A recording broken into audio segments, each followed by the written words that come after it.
Masalan, Map Innovation degan bir o'sha dasturlash bo'yicha, IT yo'nalish bo'yicha yaxshi loyihalar qiladigan bir AI bo'yicha qilinadigan loyihalarni qilib turgan innovatsion mas'uliyati cheklangan jamiyat bor, Map.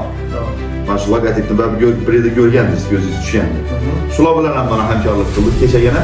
Ular bizlarga juda katta miqdorda grant berishga kelishdilar. Katta miqdorda endi bu bilasizmi? Masalan, bizning asosiy maqsadimiz mana yaqinda Al-Xorazmiy olimpiadasini tashkil qilish niyatidamiz. Al-Xorazmiy universitetida maktab o'quvchilari o'rtasida olimpiada. Shu olimpiadaga mana shu MAP hamkorimiz 140 ming AQSh dollari miqdorida grant berishni e'lon qildi. O'ta katta mablag'. 140 ming AQSh dollari. Bu qanday bo'ladi? Bu olimpiada g'oliblarini o'zida o'qitadi. Masalan, bularning 2 ming, 3 ming AQSh dollarlik o'qishlari bor. Shu o'qishlarda bepul o'qitish imkoniyatlarini berib turibdi.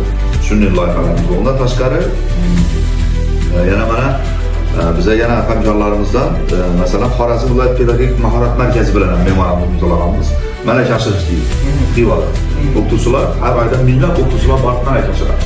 Ular bilan hamkorlik qildik. Ertangi rejamiz shunday, o'qituvchilarga masalan uzun yo'nalishi bo'yicha bizlarning mutaxassislar to'g'ri kelsa, bizlar borib bilimlarimizni bajaramiz professorlarimiz. Birgalikda shu xalqaro darajadagi professorlar, shu yo'nalishlar sun'iy intellekt bo'yicha masalan, shu maktabda dars beradigan ustozlar o'zimizni bilimlarimizni berish niyatimiz bor. Yaxshi, o'ta yaxshi. Masalan, oddiy qishloqdagi, masalan shahar, masalan viloyatimiz chekka hududdagi bir maktabdagi ustoz uchun masalan sun'iy intellekt yangi mavzu bo'lishi mumkin, to'g'rimi? To'g'ri. Umuman bilmasligi mumkin. Shu borada biz ularga qo'shimcha ko'nikma, qo'shimcha bilim berishni maqsad qilamiz. Shu maqsadda shu loyihani tez kunlarda ishga tushiramiz. Bu bo'yicha o'zaro kelishuvlar imzolandi, tasdiqlandi. Maktablarda manimcha sun'iy intellekt bo'yicha hech qanday dars o'tilmaydi. Nada sizlar hamkorlik qilganingizda birgalikda shularni tushuntirib. Endi mana ixtisoslashtirilgan ta'lim muassasalari agentlikka qarashli maktablarimiz bor, ixtisoslashtirilgan maktablar. Shularda masalan baribir ozgina ko'nikma bor.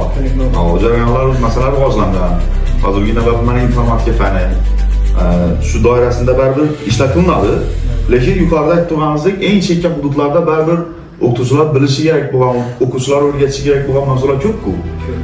Shu borada ham bilimlarni boyitishimiz, shuni maqsad qilganmiz.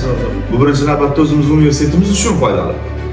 Tanitamiz, maqomini ko'taramiz.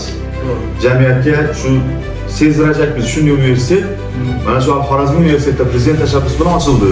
Bu katta loyiha. Biz shu loyihani mana birinchi qadamini tashladik degan ma'noda.